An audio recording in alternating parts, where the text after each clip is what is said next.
Hello everyone, my name is Legend Ronnie and this game is Rise of Civilization. This video is gonna be about the update note. This is just gonna hit on 22 of January. That is correct. So they posted on Facebook as well. You probably got the in-game email as well. But I'm just gonna debate it a little bit more. Just gonna talk a little bit more about it. Because there is a lot in this new update. It's probably one of the biggest update they have ever done. That is correct. So let me go ahead and let's start it over. So the update note. Greetings governors, Ark of Osiris. That is correct. We plan to update the game to version that Ark of Osiris on 22 of January 0600 UTC.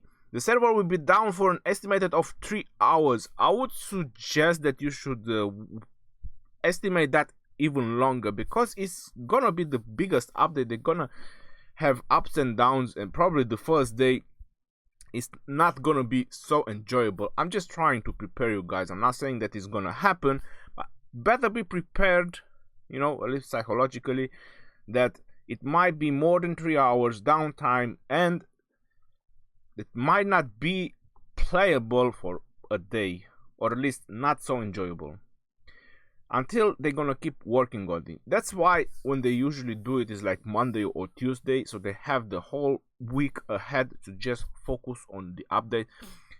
The reason why I'm saying this is that you have to understand that every server is slightly different than the other. I mean, we already know that the wheel events, they are not the same on every server. The events themselves, then we have the chest bonuses, then some server have more resources on the level 4, 5 and 6 resources. They have a lot more. It's triple. It's obviously just 3 servers, but this is the point where I'm trying to get, that the servers are slightly different, so the update might be a little bit different from server to server. You get where I'm going? So that's why I'm trying to prepare you that it might be a little bit more than 3 hours on the update, and the first day it might be a little bit unpleasant. Just trying to prepare you. The exiting New Egypt team Ark of Osiris battlegrounds are about to go live. Fight alongside your alliance to defeat challenges from other kingdoms. Well, that sounds amazing. We are freaking waiting for that. And looking at this picture looks pretty interesting. So I suppose this is going to be the interface from Ark of Osiris. It has history, rules, and it has manage.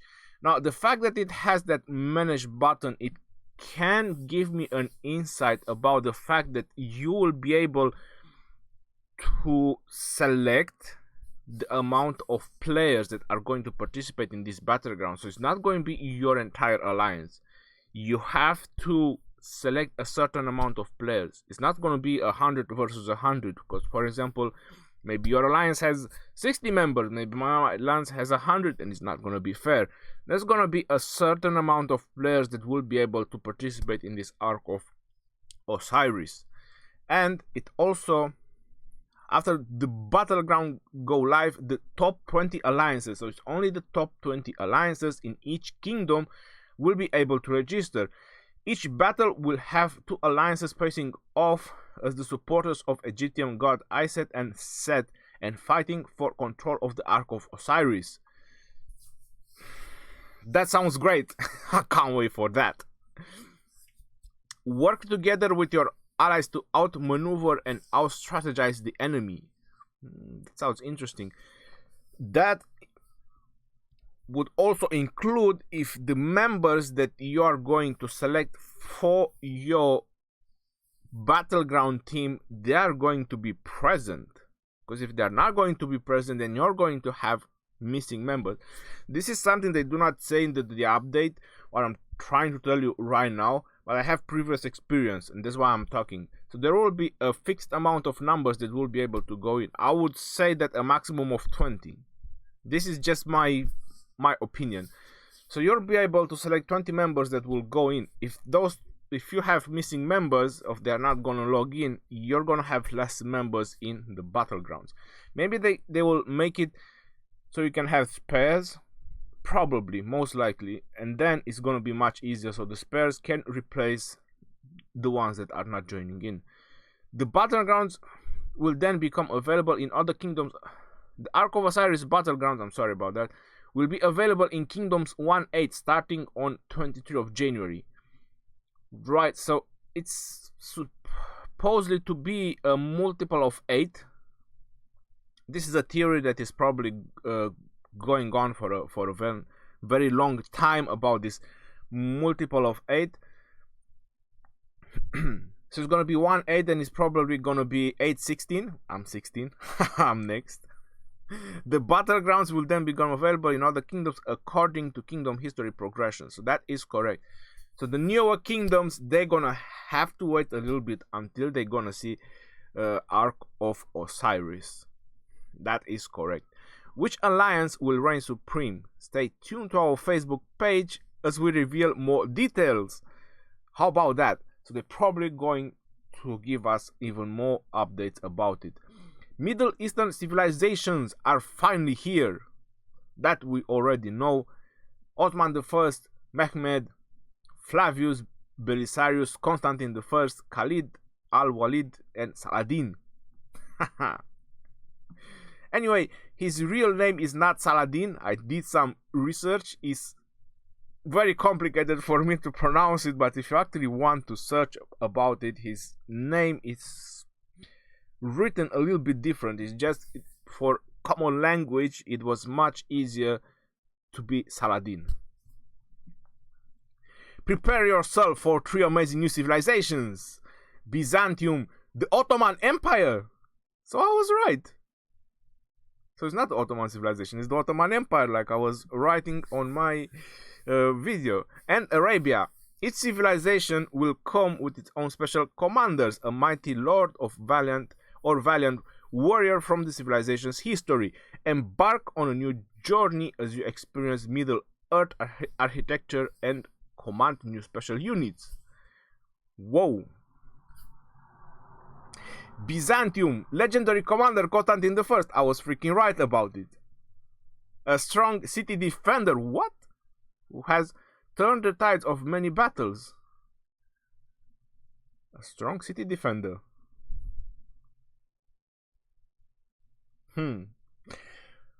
Another legendary commander with garrison capabilities. Or is this guy gonna be the first dedicated commander just for city defending? Like, what I'm trying to say is that all his skills are basically dedicated just on defending the city, or giving you bonuses for your garrison, or giving you bonuses for defending the city, or all sorts of bonuses that would actually benefit only on defending the city.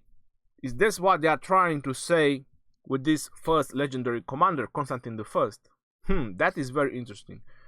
We are going to see. Epic commander Belisarius, an exceptional cavalry. What the hell, yo? I just read cavalry. Are you crazy? An exceptional cavalry commander who presents an enormous threat to weaker armies. I present a threat to weaker armies. City Keeper presents a threat to weaker armies. Is this guy gonna be so weak?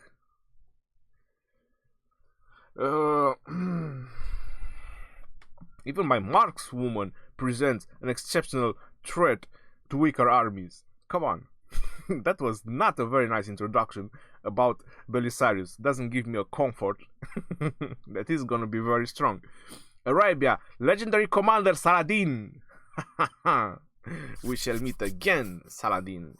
Excels at attacking city, but his strong moral code stop him from pillaging enemy resources. Let's agree to disagree. I'm telling you that he's gonna pillage just fine in Rise of Civilization. But excels at attacking city, that means that he's gonna be a leadership commander. So we're gonna have another legendary commander, which is a leadership or a leader. That is wow. Yeah, that speechless. Epic commander Khalid ibn al-Walid. What the?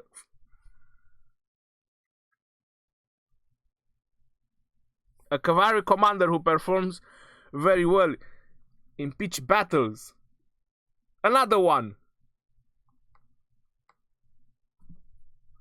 Yo, what the? This is the second epic cavalry commander. That brings us to 3 epic cavalry commanders. Wow. Just wow. At least this one, it says that who performs very well in pitch battles. So I have more confidence in this guy being a cavalry commander rather than on the other one. On Belisarius. Alright. Ottoman Empire. Legendary commander Mehmed II. Perhaps the best commander yet for attacking cities and launching rallies. Whoa. Mehmed II. Perhaps the best commander yet for attacking cities and launching rallies. Are you crazy? If this guy is gonna attack city, that means he's gonna be a leadership type of commander. That is correct. So this is gonna be the second legendary leader on the same.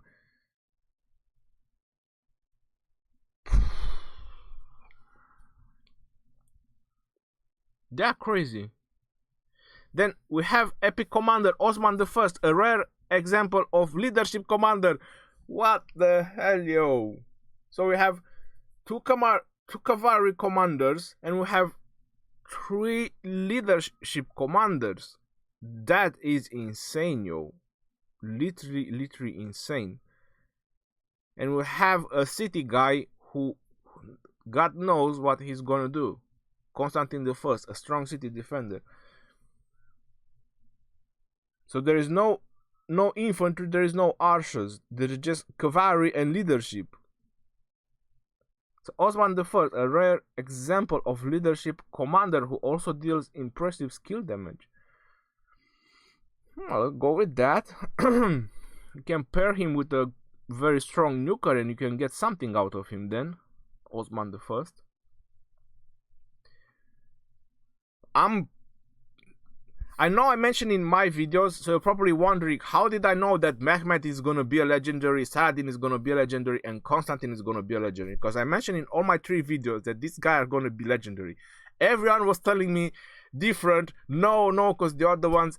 Now I'm going to tell you how I did know that those guys are going to be legendary. It's very, very easy, guys. First of all, they made them taller. So that was the first criteria that I chose. They made them taller. Second, they made them look nicer.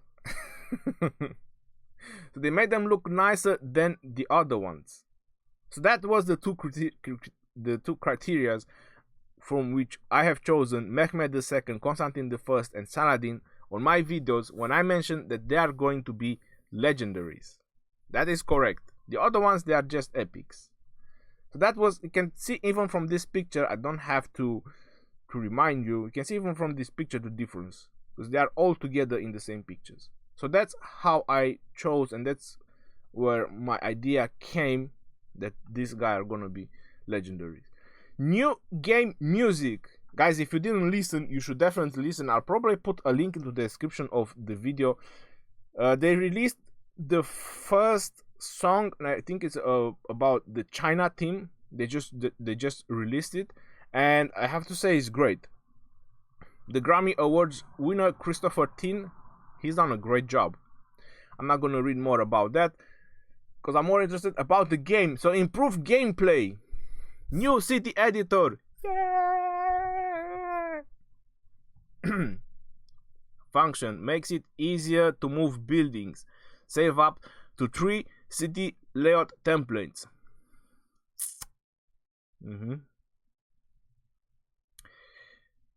Yep. Very helpful. Time saved from alliance help will now be clearly displayed. What the hell is that supposed to mean? So it wasn't displayed correctly, no one told us about it. It's unfair. Gathering progress will now be displayed when gathering at Alliance Resource Center to help governors coordinate their armies. Okay, I didn't find this a problem. Added a feature to save talent layouts. Are you crazy? Whoa, finally. Someone heard our voices. Guys, this is amazing. Added a feature to save talent tree layouts. That is amazing. Now this is a freaking improved gameplay. Nothing of the above. Just the last line. Added a feature to save talent tree layouts. That is freaking awesome, yo. That is something we needed, because there are so many other commanders that can have multiple utilities, and it's so easy if you just press a button and you just swap his talent tree layouts. That is crazy, and I don't know what to say. Good job for that. We really needed that. There are commanders like Minamoto who you can set him up for mixture of troops. You can set him up for cavalry. You can set him up for mobility. Now we can play with that. Now I hope this is not gonna involve in keep resetting every time you change the talent tree layout. Because if it involves that, it's pretty useless, but I don't think it does. I think it's gonna be something like VIP based type of layouts. Anti-cheating system optimizations will allow us to better combat resource selling, refund, abuses, spam, and other prohibited activities. Be careful about that. Right, I'm super thrilled about this update. I don't know what else to say. The added feature to save talent tree layouts is probably the third best thing in this update. The second best thing is the civilizations and the new commanders, and the first thing is the Ark of Osiris, because I'm looking for some freaking action. I'm on a very peaceful server. There's nothing happening, just normal 1 versus 1 battles. Is completely boring. So Ark of Osiris, for me, this is the first good news, because finally something to fight with other players, make it more entertaining. Then we're gonna have civilizations, so there's something to do for a very long time. Just try out new commanders and new units. And after that is the new feature to save the talent tree. The music was needed, don't get me wrong. I told you I've listened to the music. It's needed. It's kind of get redundant, keep listening to the same music. So if they change it like every now and then, it's gonna be very helpful. Alright, so I'm gonna end it off here. I've done like way too much recording on this, but I'm super excited about it. So until next time, this is your boy Legend Ronnie signing out. See you guys later. Take care.